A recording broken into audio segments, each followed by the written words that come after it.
नमस्कार दोस्तों। आज से हम शुरू कर रहे हैं बेताल 25वीं विक्रम बेताल की कहानियाँ। तो सुनिए विक्रम बेताल की प्रारंभिक कहानी। विक्रम बेताल की प्रारंभिक कहानी कुछ इस प्रकार से है। बहुत समय पहले की बात है। उज्जैनी नाम के राज्य में राजा विक्रमादित्य राज्य किया करते थे। राजा विक्रमादित्य की न्यायप्रियता, कर्तव्यनिष्ठता और दानशीलता के चर्चे पूरे देश में मशहूर थे। यही कारण था कि दूर दूर से लोग उनके दरबार में न्याय मांगने आया करते थे। राजा हर दिन अपने दरबार में लोगों की तकलीफों को सुनते और उनका निवारण किया करते थे। एक दिन की बात है, राज दरबार लगा हुआ था। तभी एक भिक्षु विक्रमादित्य के दरबार में आता है और एक फल राजा को देकर चला जाता है। राजा उस फल को कोषाध्यक्ष को देता है और उस दिन के बाद से हर रोज वह भिक्षु राजा के दरबार में आने लगा। उसका रोज का काम यही था कि वह राजा को फल देता और चुपचाप से चला जाता। राजा भी प्रत्येक दिन भिक्षु द्वारा दिया गया फल कोषाध्यक्ष को थमा देता। ऐसा करते करते करीब 10 साल बीत गए। एक दिन जब भिक्षु फिर राजा के दरबार में आकर फल देता है तो इस बार राजा फल कोषाध्यक्ष को न देकर वहां मौजूद एक पालतू बंदर के बच्चे को दे देते हैं।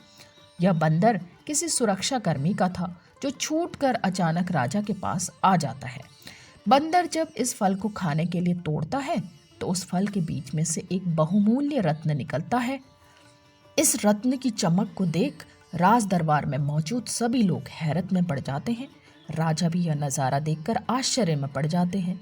राजा कोषाध्यक्ष को उसके पूर्व भिक्षु द्वारा दिए गए सभी फलों के बारे में पूछते हैं। राजा के पूछने पर कोषाध्यक्ष बताता है कि महाराज, मैंने उन सभी फलों को राजकोष में सुरक्षित रखवा दिया है। मैं इन सभी फलों को अभी लेकर आता हूँ। कुछ देर बाद कोषाध्यक्ष राजा को आकर बताता है कि सभी फल सड़ गल गए हैं, उनके स्थान पर बहुमूल्य रत्न बचे हैं। यह सुनकर राजा बहुत खुश होते हैं और कोषाध्यक्ष को सारे रत्न सौंप देते हैं। अगली बार जब भिक्षु फल लेकर दोबारा विक्रमादित्य के दरबार में पहुंचता है तो राजा कहते हैं, भिक्षु, मैं आपका फल तब तक ग्रहण नहीं करूंगा जब तक आप यह नहीं बताते कि हर दिन आप इतनी बहुमूल्य भेंट मुझे क्यों अर्पित करते हैं। राजा की यह बात सुन भिक्षु उन्हें एकांत स्थान पर चलने को कहता है। एकांत में ले जाकर भिक्षु राजा को बताता है कि मुझे मंत्र साधना करनी है और उस मंत्र साधना के लिए मुझे एक वीर पुरुष की जरूरत है। चूंकि तुमसे वीर दूसरा कोई नहीं मिल सकता, इसलिए यह बहुमूल्य उपहार तुम्हें दे जाता हूँ। भिक्षु की बात सुनकर राजा विक्रमादित्य उसकी सहायता करने का वचन देते हैं। तब भिक्षु राजा को बताता है कि अगली अमावस्या की रात को उसे पास के शमशान आना होगा, जहां वह मंत्र साधना की तैयारी करेगा।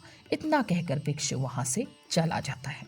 अमावस्या का दिन आते ही राजा को भिक्षु की बात याद आती है और वह अपने वचन के अनुसार शमशान पहुंच जाते हैं। राजा को देख भिक्षु बहुत प्रसन्न होता है।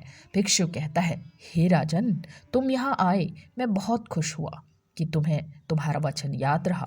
अब यहाँ से पूर्व की दिशा में जाओ, वहाँ एक महाशमशान मिलेगा।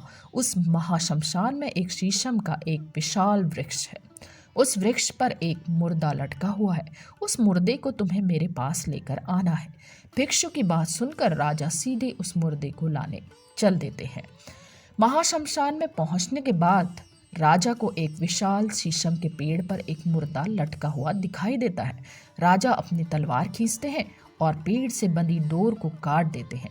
डोर कटते ही मुर्दा जमीन पर आ गिरता है और जोर से चीखने की आवाज आती है। दर्द भरी चीख सुनकर राजा को लगता है कि शायद यह मुर्दा नहीं है बल्कि कोई जिंदा इंसान है।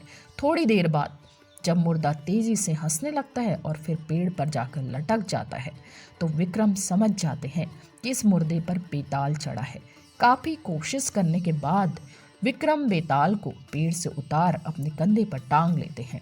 इस पर बेताल विक्रम से कहता है, विक्रम, मैं तेरे साहस को मान गया, तू बड़ा ही पराक्रमी है। मैं तेरे साथ चलता हूँ, लेकिन मेरी एक शर्त है कि पूरे रास्ते में तू कुछ भी नहीं बोलेगा। विक्रम सिर हिलाकर हाँ मैं बेताल की बात मान लेते हैं। इसके बाद बेताल विक्रम से कहता है कि रास्ता लंबा है, इसलिए इस रास्ते को रोमांचक बनाने के लिए मैं तुझे कहानी सुनाता हूँ। तो यह थी विस्तार से राजा विक्रम, योगी और बेताल की आरंभिक कहानी। यहीं से शुरू होता है बेताल पच्चीसी की 25 कहानियों का सफर। तो बेताल एक एक करके विक्रम को सुनाता है। कहानियों के विक्रम बेताल के इस भाग में आपको बेताल पच्चीसी की सभी कहानियां एक साथ सुनने को मिलेंगी।